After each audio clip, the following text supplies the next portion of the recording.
Apa hukumnya menyentuh perempuan yang bukan mahram? Li ayyut'ina ala ra'si ahadikum, ditusukkan ke kepala kamu, ditusukkan besi dari neraka ke kepala kamu, khairan, lebih baik min antamussa yada mar'atin la tahillu lahu, daripada menyentuh tangan perempuan yang tak mahram. Balik dari sini, ambil jarum kecil aja, tak usah paku, jarum pentol, bakar pakai lilin, setelah merah acucukkan. Kadang kita kalau tak dites tak percaya, kita tusukkan ke kepala, itu lebih baik daripada kau menyentuh tangan perempuan yang tak mahram.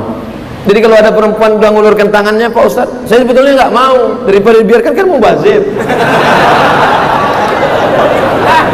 Ini udah gini Pak Ustaz, gini kanlah, insya Allah dia tak sakit hati. Gini kan, senyum kita gini. Yang pula terlalu kaku, dia udah gini kan. Di ayyut'ina ala ra'si ahadikum, ditusukkan ke kepala kamu, khairan min antamussa yada mar'atin la tahillu lahu. Tentu nengok itu down dia. Jadi sesuaikan juga. Yassiru, berikan kemudahan. La tu'assiru, jangan kau persulit. Basyiru, berikan kabar gembira. Wala tunaffiru, jangan buat orang lari dari agama. Dia udah maaf begini dulu kan. Saya tak pernah belajar ini di Mesir, saya tak pernah belajar ini di Maroko, saya tak pernah belajar ini di Sudan. Ini dapat saya dari film India. Itu sama orang India ini bingung kita. Iya sama tidaknya sama. Saya satu asrama sama orang India setahun waktu di Maroko. Dia tanya dia, jadi kita besok ke kampus? Apa iya apa tidak? Bagaimana hukum menjabat tangan di hari raya? Boleh. Jangan karena hari raya, sekarang aja boleh. Ada masalah, dalilnya umum itu. Mamin muslimaini yaltaqiyani fayatasafahani illa ghufira lahum qabla an yatafarraqa. Di dalam dua orang muslim bertemu dimanapun kapanpun dalam suasana apapun yang baik-baik, kemudian bersalaman, kecuali terampuni dosa-dosa yang pernah terjadi di antara keduanya. Dan saya akhwat, boleh berjabat tangan dengan siapa saja, dengan mahramnya. Ada dalam keadaan mahram, silahkan. Ya, musafahah itu kan juga tidak harus kemudian tangan saling berjabat. Ya, Anda ketemu misalnya dengan yang bukan mahram, ya ingin bermusafahah, musafahah tidak harus tangan ketemu dengan tangan. Assalamualaikum, ya Ustaz, ya mudah-mudahan baik semuanya, maafkan saya kalau ada kesalahan-kesalahan. Oh iya, saya juga mohon maaf, mungkin dalam mengajar banyak hal yang kurang tepat, tidak baik. Kalau ada yang nggak baik, tinggalkan aja, ambil pendapat Ustaz yang lebih baik. Itu kan tidak harus bersalaman, nempel dan sebagainya. Dengan istri saya, misalnya perempuan-perempuan boleh, laki-laki dengan suaminya silahkan, dan sebagainya. Itu kan indah. Ya, jadi jangan dipahami harus selalu tangan itu menempel.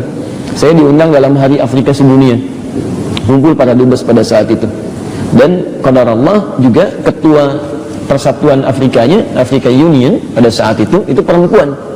Jadi ketika saya ngobrol dengan beberapa dubes, terus ada dubes Libya, kita bicara, saya bilang apa sih esensi dari tentang Hari Afrika ini kan, dan seterusnya. Tiba-tiba datang ini aja nih, ya, tanyakan kepada beliau ini karena beliau akan memberikan pidatonya, ya. She would deliver her speech about the African Union, kan? Terus saya tanya kepada beliau itu, sebelum ditanya sopan orangnya, pengen bersalaman dulu, tangannya sudah begini, ya. Maka masya Allah, apa yang kita lakukan, kita tunjukkan syiar sebagai muslim, kita begini, ya kan? Kita begini, dan itu indah ketika kita tampakkan, dia paham dan dia langsung begini, gak ada kalimat-kalimat, ya begitu begini kita begini, tidak, tapi dia langsung aja begini. Dan makanya begini ya teman-teman sekalian, kadang-kadang syiar itu perlu ditampakkan, dan itu kejujuran untuk menampakkan syiar, dan dia langsung paham. Allah memberi petunjuk kepada dirinya untuk merespon. Jadi kadang-kadang, kamu mah kurang toleran, yang seperti itu disesuaikan, jabat aja, tidak. Orang pun akan paham bahwa Anda punya kebiasaan. Jadi jangan sampai menggugurkan syiar kita hanya untuk merespon sesuatu yang menyalahi ketentuan, padahal itu salah, gitu kan. Ya, waktu kami ada di Jepang, itu menarik tuh. Orang Jepang itu punya culture yang sangat bagus sekali. Mereka lebih percaya kepada suluk perilaku kita dibandingkan dengan ucapan. Apalagi bila perbuatan kita sudah tidak sesuai dengan konsep kehidupan. Misal, ini minum nih. Kalau minum konotasinya positif atau negatif? Kalau minuman? Oh, kata siapa? Ya tolong hadirkan minumannya, sedang makan di warteg, minumannya mana? Negatif kan tidak, teh manis kan tidak positif gitu kan? Baik, kecuali ada hal yang dipahami secara umum, ya kan? Baik, sekarang perhatikan sini. Ini ada sake, ya. Ini ada air bening. Ini macam-macam lah. Ya, perhatikan sini.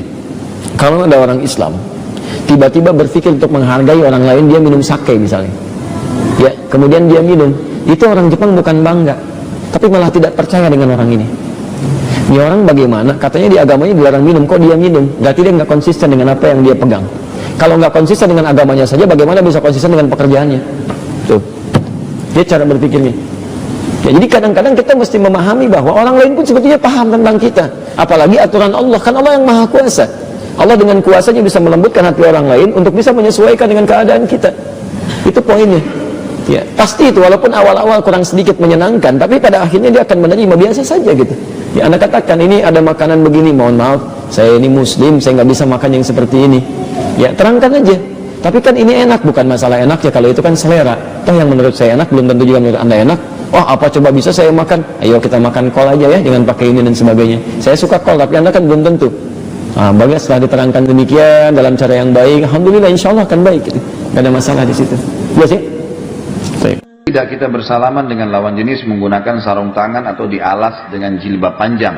Karena ibu mertua saya melarang saya untuk tetap bersalaman dengan sepupu suami, adik laki-laki suami. Saya juga adik laki-laki suami saya, juga paman suami saya. Awalnya saya tidak mau salaman, tapi ibu mertua saya bilang jangan ekstrim banget. Ini bukan masalah ekstrim banget, memang nggak boleh. Memang nggak boleh. Seorang muslim dan muslimah sudah harus menjadikan di atas kepalanya bendera besar Islam, tulisannya agama. Kembali kepada situ terus. Nggak bisa nggak. Agama bilang nggak boleh, walaupun siapa bilang nggak, gitu kan? Bilang ini bukan masalah ekstrim, Bu. Ini bukan masalah ekstrim, tapi ini masalah agama larang. Dengarkan hadisnya, kata Nabi SAW, la yut'ananna ahadukum bimikhyatin min hadid khairun lahu min an tamassu yaduhu imra'atun la tahillulah. Hadis sahih. Seseorang di antara kalian ditusuk dengan besi yang tajam jauh lebih ringan baginya. Maksudnya hukumannya hari kiamat. Lebih ringan baginya, hari kiamat lebih berat daripada itu. Ya. Lebih ringan baginya ditusuk dengan besi yang tajam di dunia daripada hukumannya yang datang nanti hari kiamat. Bagi siapapun yang menyentuh atau orang yang menyentuh tangannya dengan wanita yang tidak halal buat dia. Emang nggak boleh. Kata Nabi SAW, inilah usafihun nisa. Saya tidak pernah menyalami wanita yang bukan mahram. Gitu kan? Memang larangan Nabi SAW. Jadi kita berikan isyarat memang tidak boleh. Dilarang bersalaman sini ada pelapis, nggak ada pelapis sama saja. Itu umum, larangan. Jadi sebagainya jangan gitu kan. Tegur sapa, assalamualaikum, iya, orang salam kita jawab iya. Apa kabar? Baik, alhamdulillah, jawab biasa gitu kan. Tapi adab-adab syar'i dijaga. Salaman ya itu tidak ada gitu kan. Kontak mata itu tidak ada dan seterusnya, itu hal-hal yang diperintahkan. Assalamualaikum warahmatullahi wabarakatuh. Bersama saya Novel Al-Idrus, kita kembali akan belajar tentang ajaran Nabi Muhammad SAW. Episode kali ini kita akan belajar hukum berjabat tangan dengan lawan jenis. Kita sering melihat dalam pertemuan-pertemuan keluarga atau pertemuan-pertemuan kantor, relasi bisnis, karyawan dengan atasannya atau sama karyawan, seringkali tampak seorang wanita berjabat tangan dengan pria atau sebaliknya. Bagaimana sebenarnya hukum berjabat tangan dengan lawan jenis ini?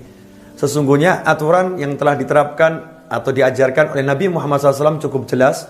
Seseorang tidak boleh menyentuh wanita atau menyentuh pria bagi wanita yang tidak halal untuknya atau bukan mahramnya. Kalau yang disentuh itu bukan mahramnya atau yang tidak halal untuknya, maka haram hukumnya bersentuhan. Karena itu berjabat tangan dengan lawan jenis, kalau itu bukan keponakannya, dia bukan pamannya, dia bukan bibinya, dia bukan suaminya atau dia bukan istrinya, dia bukan cucunya, maka hukumnya adalah haram. Meskipun itu sepupunya, ya anak paman sepupu haram untuk disentuh kulitnya, dia bukan mahram. Meskipun itu adalah saudara iparnya, kakak ipar, adik ipar. Kakak ipar, adik ipar bukan mahram, maka nggak boleh disentuh, nggak boleh berjabat tangan. Tapi kita juga harus berakhlak. Ketika kita diajak berjabat tangan oleh saudara ipar kita, oleh sepupu kita, oleh atasan kita, atau oleh bawahan kita, karyawan kita, maka kita jangan menolaknya dengan vulgar. Oh haram mas, nggak boleh mas, kita bukan mahramnya. Jangan seperti itu. Tapi gunakan akhlak, tolak dengan santun, mungkin dengan kalimat, dengan bentuk tangan seperti ini.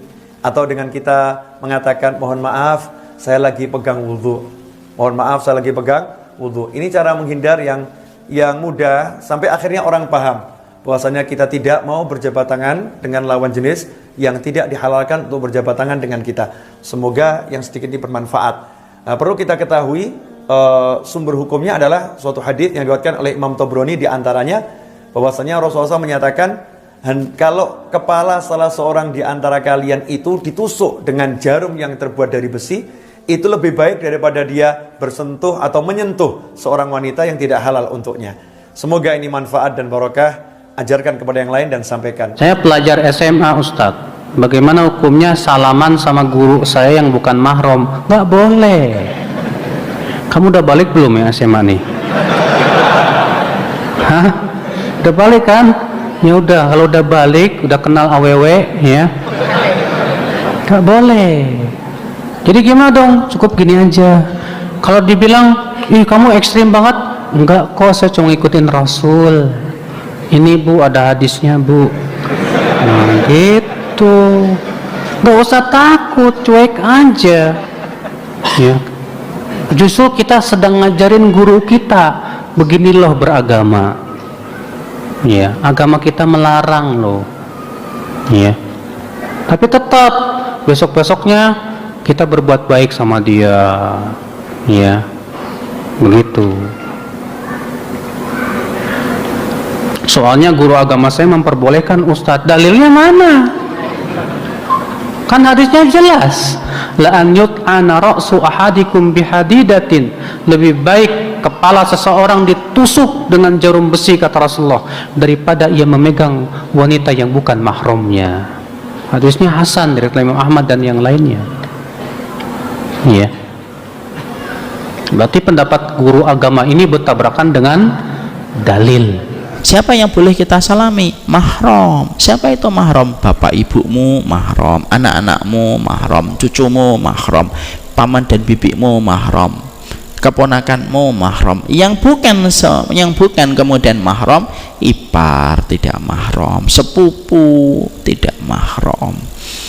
Kalau kemudian mereka tidak mahram, jadinya apa hukumnya? Ajnabi.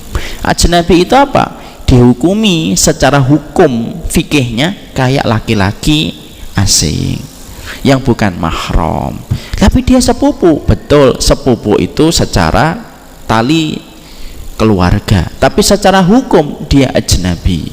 Karena kita boleh nikah dengan sepupu kita, boleh. Bapak ibu saya sepupuan. Makanya kemudian kalau kita sama sepupuan berarti kemudian kita ndak tegur sapa gitu, ndak tegur sapa, tanya, ngobrol. Yang nggak diperbolehkan itu cuma salaman, tidak boleh ikhtilat, ndak boleh berduaan, ndak boleh kemudian membuka jilbab, hijab kita, itu saja. Yang diharamkan lebih dikit kok, yang dihalalkan lebih banyak. Jadi jangan kemudian meributkan yang ndak boleh. Masa nggak boleh salaman, apaan ajaran apa itu? Yang nggak boleh cuma 1-2 Pak.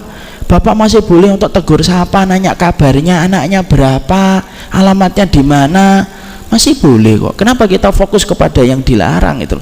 Yang diperbolehkan oleh Allah lebih banyak. Kalau salaman itu kan yang penting tidak deg-deg ser, Ustaz. Saya tidak pernah tahu dalil itu. Rasulullah itu mengatakan bahwasanya li ayyut ana fi ra'si ahadikum bimakhitin min hadidin khairan lahu min ayamu sayada imra'atin min ghairi mahramin. Sesungguhnya kamu ditusuk dengan besi di kepalamu itu lebih baik daripada kamu menyentuhkan kulit kepada mereka yang bukan mahrammu. Yang penting tidak ada nafsunya. Oke, kita ambil ya, ada ustadz yang mungkin mengatakan itu yang penting tidak mahram, yang penting nggak ada deg-degnya, nggak ada seru-seruan. Sekarang saya tanya, siapa orang yang paling bisa menahan nafsu di atas kehidupan manusia? Tidak ada orang yang paling bisa menahan nafsu kecuali satu, Rasul. Ana amlakukum liirbihi. Saya itu orang yang paling mampu mengendalikan nafsu. Dan Rasul itu mengatakan paling bisa mengendalikan nafsu, Rasul. Tapi walaupun Rasulullah itu orang yang paling mampu mengendalikan nafsu, pernah nggak Rasulullah itu menempelkan kulitnya kepada kulit yang bukan mahram? Tidak pernah, sama sekali tidak pernah. Jadi lebih baik kita menghindari saja. Ya, Cara kita untuk menghindarinya dengan cara yang baik. Misalnya salaman itu, atau kemudian begini, tidak usah dalil kalau lagi diajak salaman gitu. Ditusuknya kepala saya dari besi lebih baik, tidak usah gitu. Marahlah Pak, siapapun yang diingetin ketika sedang dilakukan itu tidak ma'ruf dan tidak baik. Wallahu a'lam bishawab.